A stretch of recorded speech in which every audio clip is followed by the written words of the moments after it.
Ways to prepare for a recession. Since the economy is constantly shifting, a coming recession is causing a lot of people to be concerned. And it is understandable why. Many financial analysts believe that another recession is imminent due to factors like rising inflation, rising consumer prices, supply chain problems, market volatility, and labor shortages.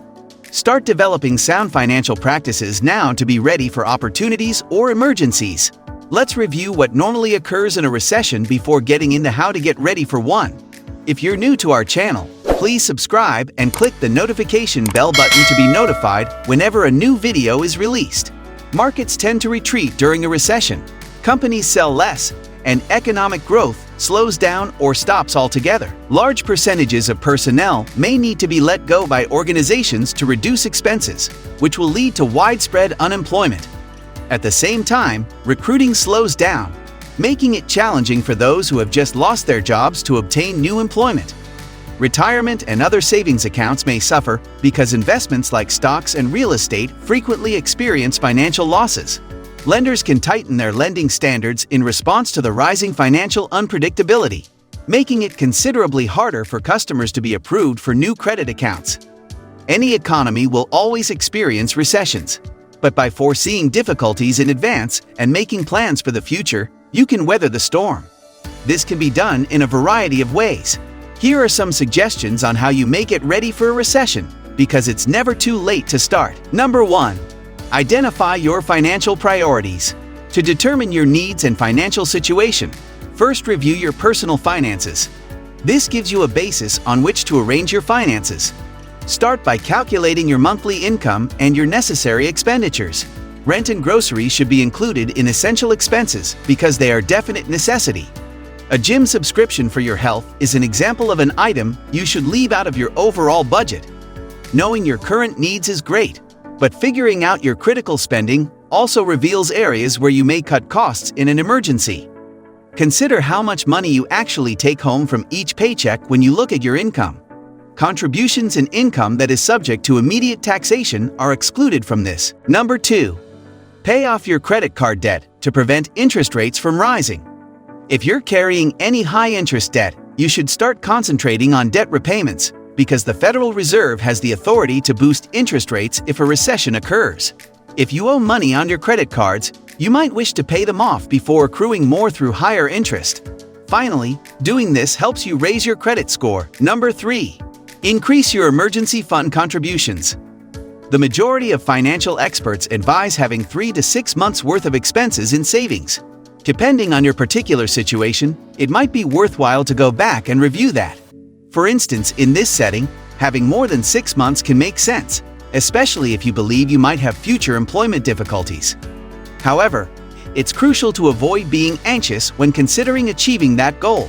Even if job losses or layoffs are imminent, put as much money as you can into your emergency fund. When the income stops coming in, you'll need every last piece of it. Give up everything extra, even delivery and takeout.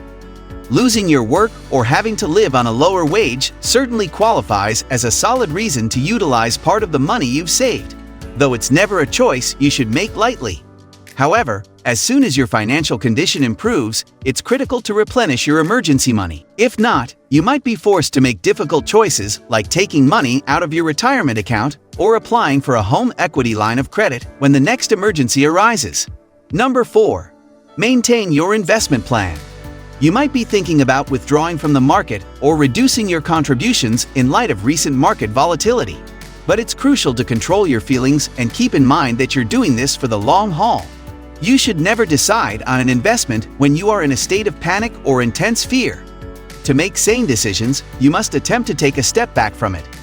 You might be tempted to sell your mutual funds at a loss and invest the proceeds in something secure to weather a downturn in the stock market. Hold on, take a deep breath, and resist the urge to act in terror. Above all, keep in mind that retirement investment is a marathon, not a sprint. Additionally, don't withdraw your funds merely on the advice of a newscaster. Number 5. Improve your career. It is preferable to be proactive rather than reactive when it comes to recession-proofing your job. Take charge of what is within our control. This is one of the best things we can do. Start building your professional network and drafting your resume and LinkedIn profile right away. Always strive to advance your professional knowledge and abilities, since excellent people get hired. Certain businesses or industries can succeed even during a recession. Look for organizations that are hiring job recruiters to determine which ones are expanding. According to this statement, the companies that are hiring are not hiring recruiters because they are laying off workers, they are looking for more talent. We always have opportunities in spite of everything. That much is true. Without a question, the prospect of a recession can make people anxious. Making a plan in advance and taking the necessary precautions, though, might make you feel more in control of your circumstances and less stressed. We hope that these ways for preparing for a recession might help you feel more in control of your financial situation, whether you're just beginning to develop your plan or are wanting to increase or maintain its likelihood of success. Please share this video so others can make use of this and know the different ways to prepare for a recession. Thank you.